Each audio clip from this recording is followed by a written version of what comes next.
It's late. Later than you meant. You're genuinely tired. Not restless, not wired, tired. Your body has been asking to stop for an hour, and you keep saying no to it, and you know exactly what tomorrow will feel like, and you stay up anyway. Most people call this bad discipline. Proof that something is wrong with them. It's neither. What you're doing at midnight is a trade, and you're making it on purpose. You're paying with tomorrow to buy something you didn't get today. 10 things that are actually happening when you refuse to go to bed. Number 9 is the one nobody says out loud, because it's where this stops helping, and by number 10, you'll know what you've been buying all along. It was never about sleep. Number 1. You can sleep. You're just not going. Insomnia is lying in the dark, wanting sleep and not getting it. This is different. You could be asleep in 4 minutes and some part of you knows it. You're not lying awake. You're not going to bed. That gap is the whole video. Researchers named the second one bedtime procrastination, delaying sleep with no outside reason to. No emergency, no deadline, nobody keeping you up. Which means the decision happens somewhere inside you, on purpose, every single night, and nobody trades sleep for nothing. Number 2. You already know the price and you pay it anyway. You're not confused about the cost. You can predict tomorrow with real accuracy. The heaviness at 7, the second coffee, the hour of the afternoon that disappears. People assume that's irrationality. It isn't. Paying a known price for a known thing is a purchase. So the question was never how to stop. It's what's for sale at 11 at night and at no other hour. Number 3. What you're buying is time nobody has a claim on. Count the hours today that were actually yours. Not the ones you enjoyed. The ones nobody could interrupt. For most people, the honest number is close to 0. Then everyone goes to sleep, and for the first time all day, nothing is being asked of you. That silence is the product. Notice you don't even do anything special with it. You scroll.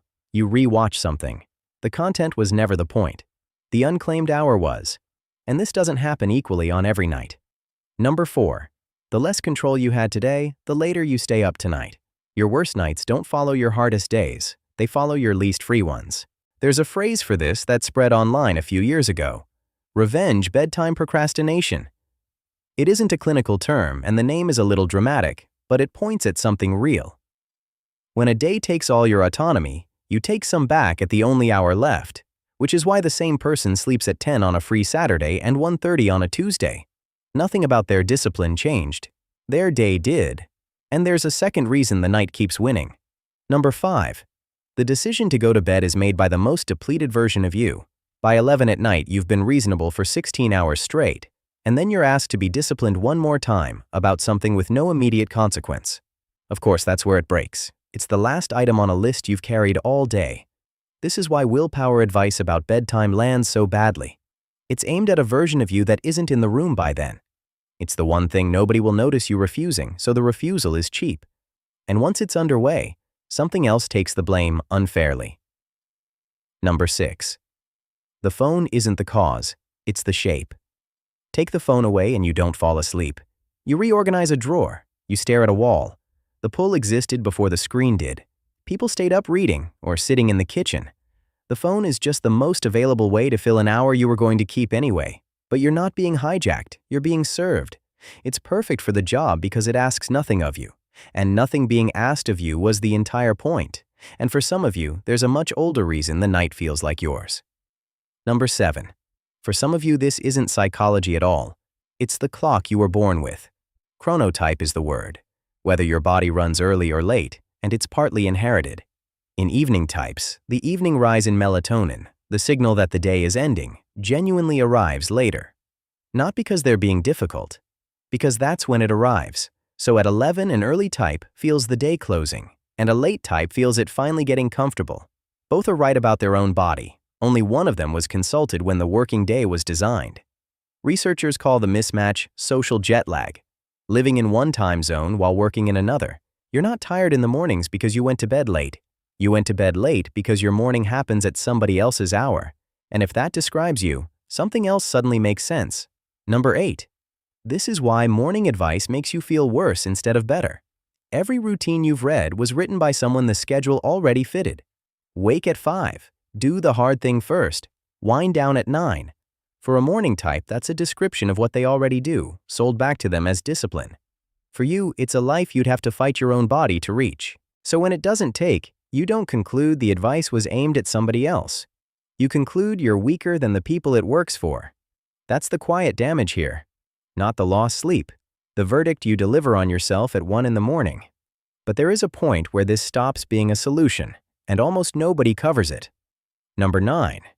There's a version of this that isn't reclaiming anything, and you have to be honest about which one you're in. The difference isn't how late it is, it's what you're moving toward. Reclaiming has a shape. You want the hour, you're glad you're in it, and it ends when you're finished with it. The other one has no shape. You don't want the hour. You want tomorrow not to start. It's not that the night is good, it's that the morning is coming, and staying awake holds it off. Both look identical from outside. Same lamp, same hour, same tired person. The test is one question, and you can ask it tonight. Are you staying up toward something or away from something? Toward, and you're spending time. Away, and you're hiding, and the sleep you're losing buys you nothing. That version also feeds itself. Every hour you delay makes tomorrow harder, which makes tomorrow more worth delaying. That's the loop, and it's the only part of this that genuinely needs interrupting. Number 10.